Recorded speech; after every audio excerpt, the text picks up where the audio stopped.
बोलो जयकारा बोल मेरे श्री गुरु महाराज जी की जय। The 7th of May 2026। पुस्तक परम पीयूष भाग 2। प्रकाशक श्री अद्वैत स्वरूप आश्रम Tupudana Hatia Ranchi Jharkhand. Compiled bye S.K. Dune. आज का पाठ प्रवचन 19। स्थान Buddha 0 Bengal D0 the 19th of February 1983 E0 भाग अंतिम। गुरुमुखों प्रेमियों सज्जनों बोलो है। आज तो लोग ऐसा समझते हैं कि गुरु बनने में बड़ा मजा है। इस पथ पर चलने वालों को लड्डू खाने को मिलता है, आराम सम्मान मिलता है और मालाएं पहनाई जाती हैं। एक चेला गुरुजी के पास आया और उसने मंत्र के लिए प्रार्थना की।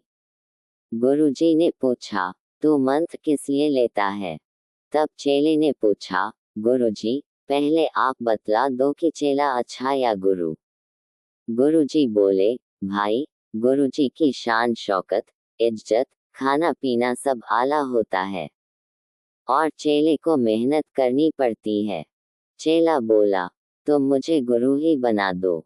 जहाँ मौज है, सुख है, मैं वहीं रहूंगा महाराज। गुरुजी ने कहा, चलो, इसमें कौन बड़ी बात है, हम अभी तुम्हें गुरु बना देते हैं।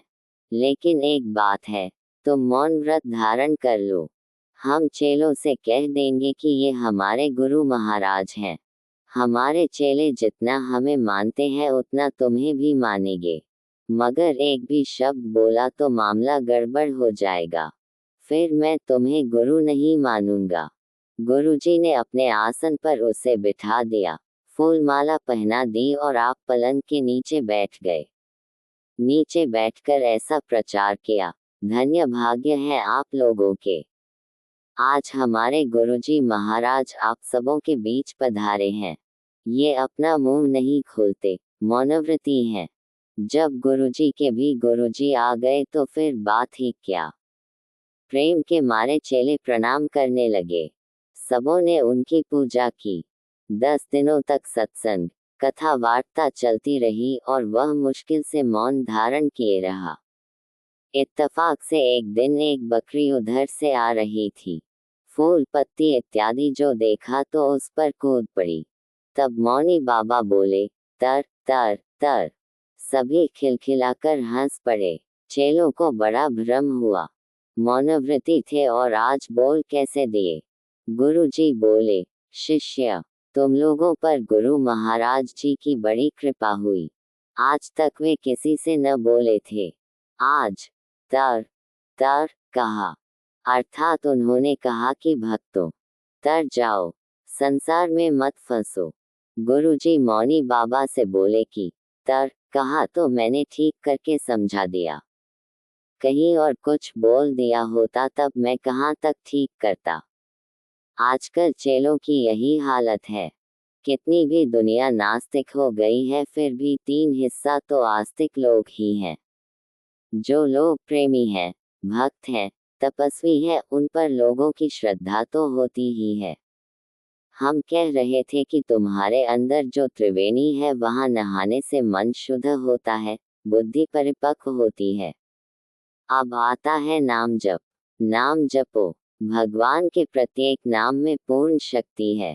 इसका अभ्यास करो, संस्कार शुद्ध बनेंगे। निष्काम भाव से सब कार्य करो, इससे अंतःकरण शुद्ध होगा। शुद्ध अंतःकरण में ज्ञान होता है। इसीलिए महापुरुषों ने हम लोगों को सगुण उपासना सिखलाई, हम लोगों को भक्ति का अधिकारी समझा। आज लोग मूर्ति पूजा में ऐतराज करते हैं परंतु इसमें कुछ राज है। यह निरर्थक नहीं है। आत्मा तुम्हारे पास ही है। तुम आत्म स्वरूप ही हो, परंतु जब तक तुम निष्काम भाव से उपासना और भक्ति के द्वारा अंतःकरण को शुद्ध नहीं कर लोगे तब तक आत्मा को समझ नहीं सकोगे। जो कहना था तुम्हें कह दिया, करना न करना तुम्हारी मर्जी। अंत में हम तुम्हें आशीर्वाद देते हैं कि गुरु महाराज तुम्हारी बुद्धि को सात्विक बनावें। धर्म में तुम्हारी रुचि जगे ताकि तुम अपने मानव तन के लक्ष्य की प्राप्ति में सफल हो सको। जय गुरु। बोलो जयकारा बोल मेरे श्री गुरु महाराज जी की जय। परम पीयूष पुस्तक भाग 2। अगले पाठ में प्रवचन 20, स्थान Makan colony, Ranchi, DO 6 4-1983 E0. Compiled by S.K. Dewan.